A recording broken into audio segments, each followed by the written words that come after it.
संसद सत्र शुरू होने से आधे घंटे पहले प्रधानमंत्री नरेंद्र मोदी ने इमरजेंसी का जिक्र किया। दरअसल कल यानी 25 जून को देश में आपातकाल के 50 साल पूरे हो रहे हैं। प्रधानमंत्री ने कहा कि 25 जून न भूलने वाला दिन है। इसी दिन संविधान को पूरी तरह नकार दिया गया था, भारत को जेल खाना बना दिया गया था, लोकतंत्र को पूरी तरह दबोच दिया गया था। उन्होंने कहा कि भारत के लोकतंत्र और लोकतांत्रिक परंपराओं की रक्षा करते हुए देशवासी संकल्प लेंगे, भारत में फिर कभी ऐसी कोई हिम्मत नहीं करेगा जो 50 साल पहले की गई थी।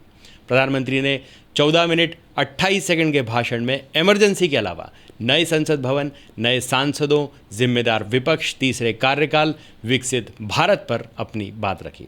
मोदी ने आपातकाल का जिक्र करते हुए कहा कि कल 25 जून है। जो लोग इस देश के संविधान की गरिमा को समर्पित हैं, जो लोग भारत की लोकतांत्रिक परंपराओं पर निष्ठा रखते हैं, उनके लिए 25 जून न भूलने वाला दिवस है। भारत की नई पीढ़ी ये कभी नहीं भूलेगी कि संविधान को पूरी तरह नकार दिया गया था, भारत को जेल खाना बना दिया गया था, लोकतंत्र को पूरी तरह दबोच दिया गया था। इमरजेंसी के ये 50 साल इस संकल्प के हैं कि हम गौरव के साथ हमारे संविधान की रक्षा करते हुए, भारत की लोकतांत्रिक परंपराओं की रक्षा करते हुए देशवासी ये संकल्प करेंगे कि भारत में फिर कभी कोई ऐसी हिम्मत नहीं करेगा जो 50 साल पहले की गई थी और लोकतंत्र पर काला धब्बा लगा दिया था। आगे प्रधानमंत्री मोदी जी ने कहा कि हम संकल्प करेंगे जीवंत लोकतंत्र का, भारत के संविधान के अनुसार जन सामान्य के सपनों को पूरा करने का। सांसदों से भी देश को बहुत अपेक्षाएं। सांसदों से अनुरोध करूंगा कि जनहित और लोक सेवा के लिए इस मौके का उपयोग करें और हर संभव कदम जनहित में उठाएं।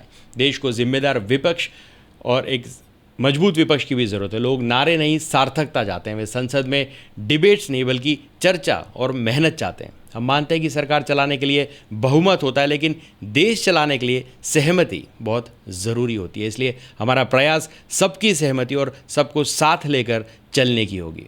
देश की जनता विपक्ष से अच्छे कदमों की अपेक्षा रखती है। अब तक जो निराशा मिली है, शायद 18वीं लोकसभा में विपक्ष देश के सामान्य नागरिकों की अपेक्षा इस बार खरा उतरेगा। इसलिए खुशी की बात है कि 18वीं लोकसभा में युवा सांसदों की संख्या अच्छी है।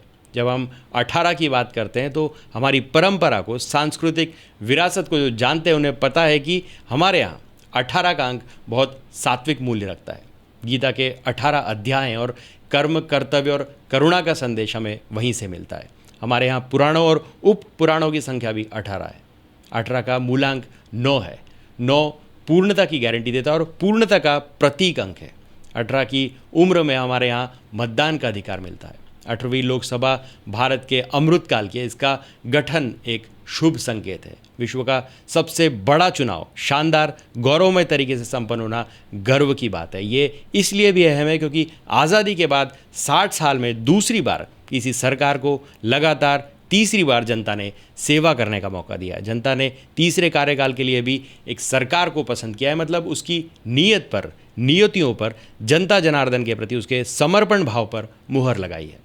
देश ने हमें तीसरा मौका दिया है, इसलिए हमारा दायित्व भी 3 गुना बढ़ जाता है। इसलिए मैं विश्वास दिलाता हूँ कि आपको हमें तीसरी बार जो मौका दिया है, हमारे तीसरे कार्यकाल में हम पहले से 3 गुना ज़्यादा मेहनत करेंगे। हम परिणामों को 3 गुना ज़्यादा लाकर रहेंगे।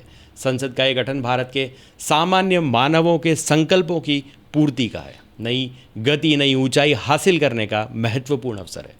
श्रेष्ठ भारत निर्माण का, विकसित भारत 2047 के संकल्प लेकर आज 18वीं लोकसभा का प्रारंभ होने जा रहा है। कांग्रेस अध्यक्ष मल्लिकार्जुन खड़गे ने लोकसभा सत्र की शुरुआत से पहले दिए पीएम मोदी के बयान पर कहा कि कई सीटें हारने के बावजूद उनका अहंकार नहीं गया। खड़गे ने कहा कि वे इसे 100 बार दोहराएंगे। बिना इमरजेंसी लगाए वे उसी तरह काम कर रहे हैं। इस मुद्दे को उठाकर कब तक सरकार चलाएंगे। उन्होंने नीट, मणिपुर हिंसा या पश्चिम बंगाल ट्रेन हादसे का जिक्र तक नहीं किया। खड़गे ने एक्स पर एक पोस्ट में लिखा कि सर, आप विपक्ष को सलाह दे रहे हैं, आप हमें 50 साल पुराने आपातकाल की याद दिला रहे हैं, लेकिन पिछले 10 साल से अघोषित आपातकाल को भूल गए, जिसे लोगों ने खत्म किया है।